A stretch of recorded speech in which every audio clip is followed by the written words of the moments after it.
ফলের জুস বিক্রি করে দৈনিক হালালভাবে ৩ থেকে ৪ হাজার টাকা ইনকাম। ভাইটির প্রতি মাসে ১ লাখ টাকার উপর ইনকাম আছে।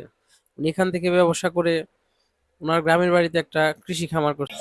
এখন আমরা সরাসরি ওনার মুখ থেকে কিছু কথা শুনবো। ভাইয়া, আপনি একটু আপনার ব্যবসা সম্পর্কে একটু আমাদের বলবেন। আসসালামু আলাইকুম। সবাই কেমন আছেন? ভাইজান, আমি একটা কথা বলতে চাই যারা বেকার আছেন তাদের জন্য।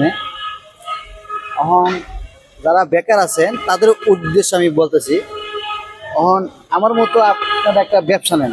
কারণ আমি আগে যেগুলা ব্যবসা করতাম অথবা চাকরি করতাম, মানুষের কথা শুনতাম, ভাই এইসব ভালো লাগে না। এখন আপনি নিজে একটা ব্যবসা নেন। কারণ আমি এখন একটা ব্যবসা নিয়েছি জুস বার।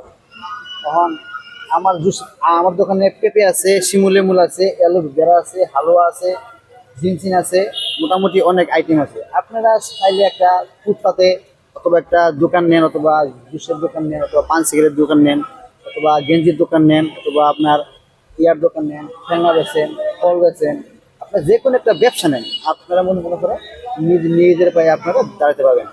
এখন আমি আর কি বলবো, আপনি সবার সবার জন্য দোয়া রইল। ভালো থাকবেন।